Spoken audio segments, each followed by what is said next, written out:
Cada categoría en el automovilismo mundial tiene, por así decirlo, su trauma canónico, que viene siendo, en pocas palabras, algún suceso que marcó su historia, cambiando las cosas por completo. La Fórmula 1 tiene a Ayrton Senna y a Jules Bianchi, mientras que la NASCAR tiene a Dale Earnhardt y la IndyCar a Dan Wheldon. Incluso la NASCAR México tiene al inolvidable Carlos Pardo. El día de hoy nos centraremos en un caso muy particular y muy poco hablado en el habla hispana, el caso de Tony Rena, una promesa que pintaba para ser una gran estrella de la Indy Racing League, que fallecería en circunstancias muy extrañas en medio de una guerra de categorías por la cual la IRL nunca esclareció a detalle las causas del accidente. Acompáñenme en esta corta pero interesante historia y sean bienvenidos a Autotip.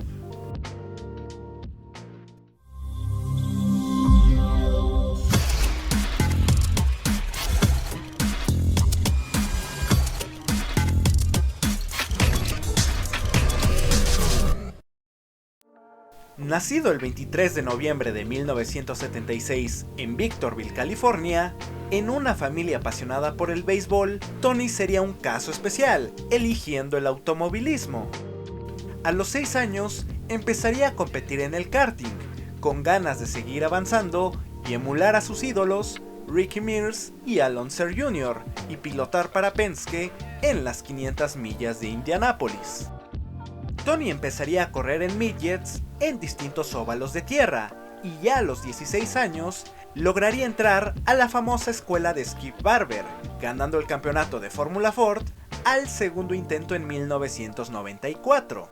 Posteriormente, competiría en la Fórmula 3 británica sin obtener grandes resultados, regresando a América para competir en la Skip Barber, pero en su división profesional. En este último año del Skip Barber, obtendría la beca del Team USA gracias a su destacado desempeño, asegurándose un lugar en la Indy Lights para 1998. Ya en 1998, en un equipo recién fundado y ante dos compañeros de mayor experiencia, Tony firmaría una gran temporada con una victoria en el óvalo de Michigan y el octavo puesto general en el campeonato. El equipo de Pac West Racing le contrataría como piloto de pruebas para 1999, asegurando un acuerdo de por lo menos 5 años. Y para 1999 y el año 2000, sus actuaciones en la Indy Lights seguirían siendo bastante buenas, destacando sus carreras en los circuitos ovales. Para el 2001, tendría la oportunidad de subirse al segundo auto en el equipo principal de la kart. Sin embargo, la oportunidad se le vería truncada gracias a un entonces desconocido, Scott Dixon, que se llevaría el lugar como segundo piloto. Consciente de que sus opciones estaban volviendo a desvanecerse, Tony empezó a contactar a equipos mientras que trabajaba como instructor de pilotaje y camarero en Las Vegas.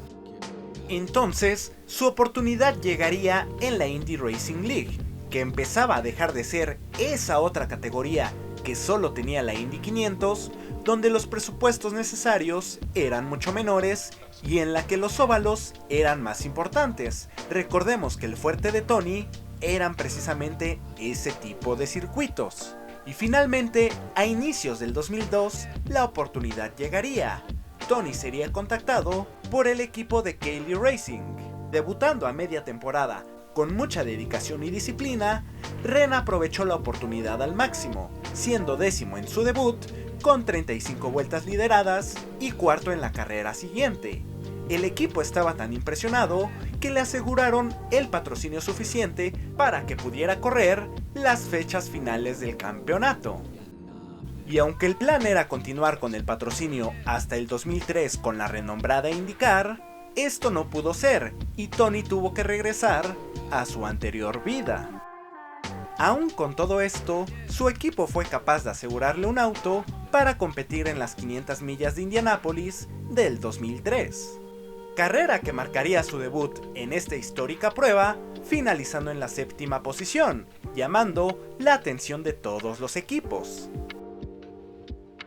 Gracias a esta espectacular actuación, el 30 de septiembre se haría oficial su contratación con el equipo de Ganassi, uno de los equipos más importantes de todo Estados Unidos. Y como para Ganassi este gran talento no podía esperar por una prueba en pista, Ganassi prepararía su iniciación en un test de neumáticos de Firestone que tendría lugar en Indianápolis el 22 de octubre del 2003.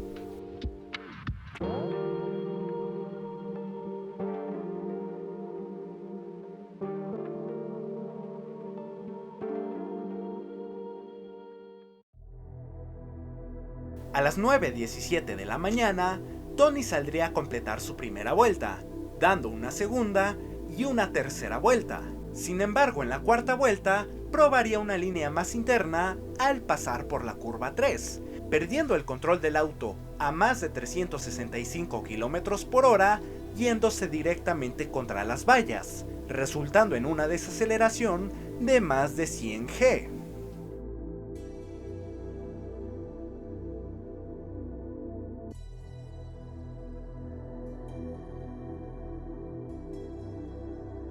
Al ser un test de neumáticos privado y sin mucha importancia, no había ningún tipo de prensa en el circuito, por lo cual no existen imágenes del accidente. Lo que sucedió inmediatamente después del accidente es algo que la investigación oficial nunca terminó aclarando, y los asistentes a esta tragedia han mantenido siempre una política de silencio y hermetismo casi al nivel de un secreto de Estado.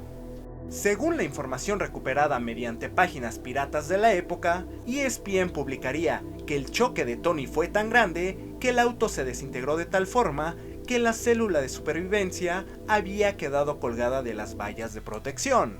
Además, existe una leyenda urbana, en base a supuestos testigos, de que el vehículo de Tony habría atravesado la valla con el piloto dentro, terminando justo en las primeras filas de la grada de la curva 3. Lo curioso es que justo al año siguiente se estrenarían nuevas butacas en esas primeras filas.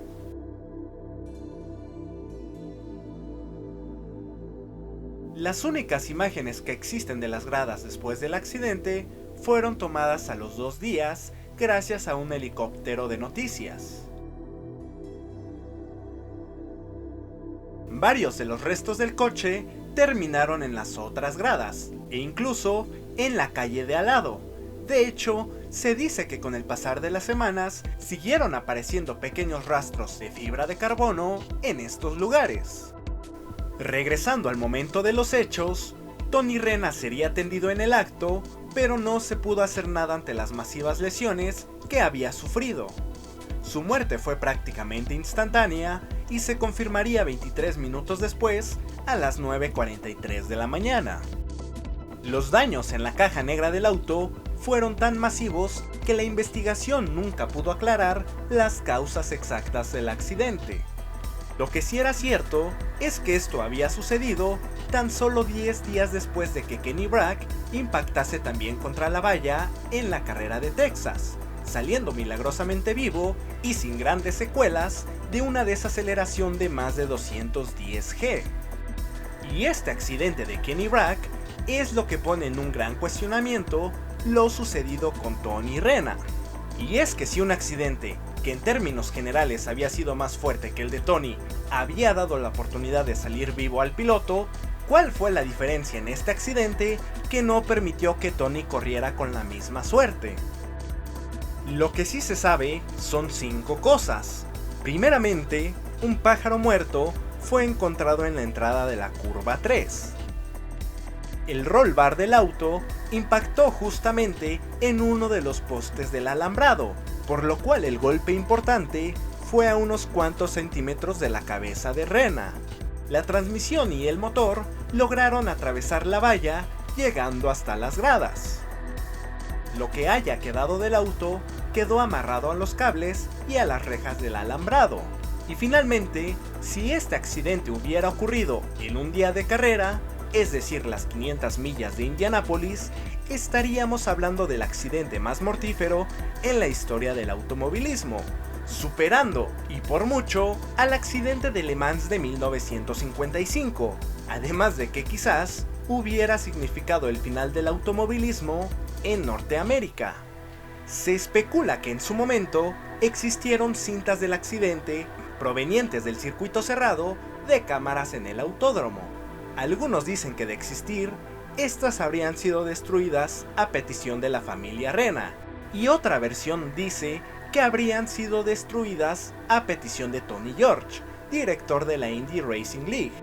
Existieran o no las cintas, lo que sí se sabe es que el hermetismo y pulcritud de la categoría ante la espantosa muerte de Renna no fue por respeto o empatía a sus cercanos y allegados, sino por la asquerosa competencia entre la kart y la Indy Racing League, donde cada vez que un piloto, auxiliar o aficionado fallecía en uno de sus circuitos, estos competían por ver quién era el más empático y el más humano ante los medios, para hacer ver a la categoría rival como inmunda e inhumana.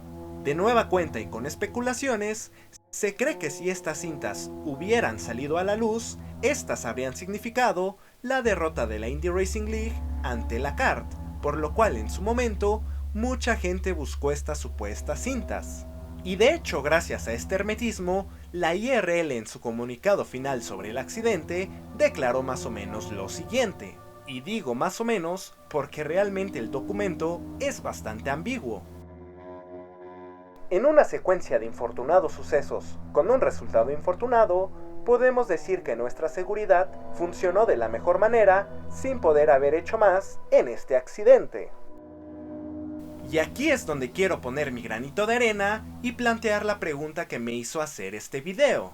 Con el pasar de los años, ¿ustedes han visto alguna mejora en el circuito de Indianápolis? Creo que no es muy complicado analizar que desde 2003 hasta la fecha, las mejoras en el circuito no han incrementado. Claro que no son malas, de hecho, para muchos la IndyCar es la categoría más segura del mundo. Sin embargo, recién en 2023, los autos se volvieron a acercar a los 390 km por hora, siendo incluso más rápidos que en ese año 2003. Yo solo digo, en cada 500 de Indianápolis que pasa, estamos salvándonos de un accidente grande. Puede ser este año, puede ser en 30, pero si no se mejoran las medidas de seguridad, algo podría pasar. Con esto llegamos al final de este video. Espero que les haya gustado y no olviden compartir, dar like y suscribirse. Sin nada más que decir, cuídense y ahí nos vemos.